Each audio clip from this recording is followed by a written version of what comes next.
На повестке дня важные вопросы социально-экономического развития республики. Ингушетия в начале мая приняла участие в первой Кавказской инвестиционной выставке Минводы-Экспо. Делегация республики во главе с Махмудом Али-Калиматовым представила инвестиционный потенциал региона и подписала взаимовыгодные соглашения. Об итогах участия республики в форуме Минводы-Экспо рассказывает заместитель председателя правительства Ингушетии Олег Фурсов. Делегацию Республики Ингушетия в составе 50 человек представили органы исполнительной власти, институты развития, общественные организации, а также около 30 предпринимателей, инвесторов, субъектов малого и среднего предпринимательства, респондентов. Республика презентовала выставочный стенд, на котором было 5 прорывных проектов, вошедших в модель экономического развития региона. И также такие проекты, как швейная фабрика, обувная фабрика, завод алюминиевых сплавов, сити-фирма, производство очистных сооружений, инвестиционный проект резиденция Магаса, птицекомплекс Южный, Садгигант и ряд других. Глава Республики Ингушетия принял участие в заседании правительственной комиссии под руководством председателя правительства России Михаила Мишустина, в рамках которой обсуждались ключевые вопросы развития Северного Кавказа. Олег Фурсов отметил, что на протяжении последних 3 лет Ингушетии удалось повысить инвестиционную привлекательность, запустить простаивающие производства, создать новые рабочие места и наладить работу в этом направлении. Первая Кавказская инвестиционная выставка Минводы-Экспо открыла для региона дополнительные возможности. Было построено и реконструировано более 280 объектов за 4 года. Также в рамках Кавказской инвестиционной выставки были подписаны следующие соглашения. Со Сбербанком России, это договор о сотрудничестве в области экологии, социальной ответственности и других аспектов. САО «Федеральная корпорация по развитию малого и среднего предпринимательства». Это соглашение о расширении взаимодействия и развития сотрудничества в рамках совершенствования системы мер поддержки субъектов МСП и самозанятых граждан, развития новых направлений такой поддержки и форм ее оказания. И с ПАО «Промсвязьбанк» соглашение о сотрудничестве в финансово-кредитной сфере в целях социально-экономического развития Республики Ингушетия.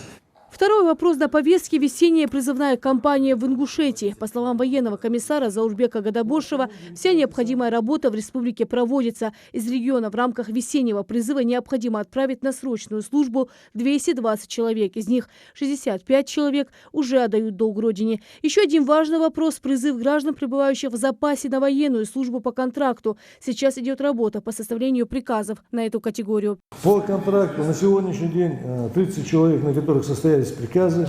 В проекте 2 сегодня должны быть приказы. И те, которые документы обрабатываются, вроде бы согласны идти 8 человек, потому что доложили.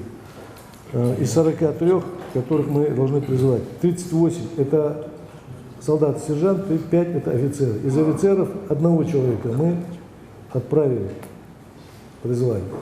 Важный вопрос на совещании – ситуация с распространением кори в Ингушетии и мероприятия по снижению уровня заболеваемости. О работе, проделанной в этом направлении, рассказывает министр здравоохранения Ингушетии Магомед Башир Балаев. Он отметил, что в республике активизировалась работа по иммунизации против опасной инфекции. Привито на 19 число с нарастающим итогом 4021 человек, 69,7%.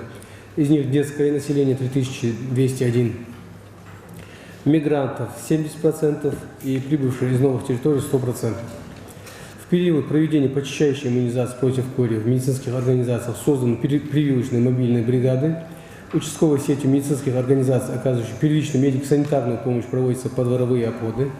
На еженедельных совещаниях в Минздраве при участии специалистов управления Роспотребнадзора по Республике Ингушетия обсуждаются вопросы готовности медицинских организаций, заслушиваются доклады главных врачей медицинских организаций республики по иммунопрофилактике, в том числе и привитых против кори.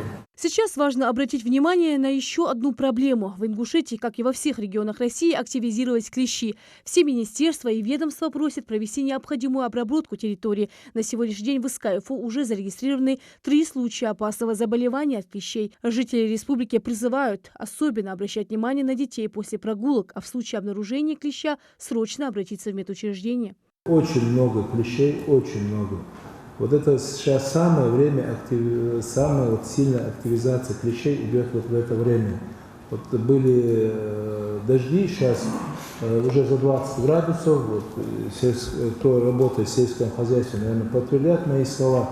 Вот июль это самый агрессивный период клеща.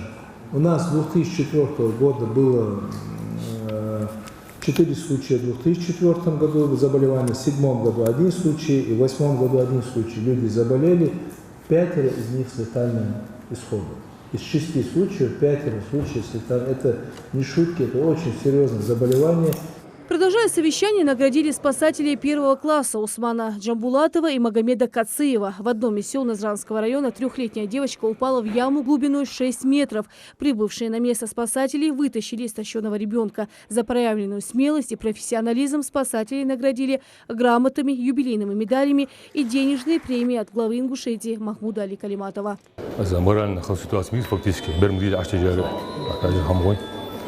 خیلی تیگ دوستان تر همه جت خطی الپیسکی که چیزی وارن پیاس کبوبی سخبوبی جرت آخ 4-5 минут даже доктор Хана сам отрывающий газ бич к низу огучирш. На совещании также рассмотрели вопросы реализации национальных проектов, о результатах мониторинга деятельности органов исполнительной власти и не только. Рина Сычоева, Асхаб Белакиев. Новости 24.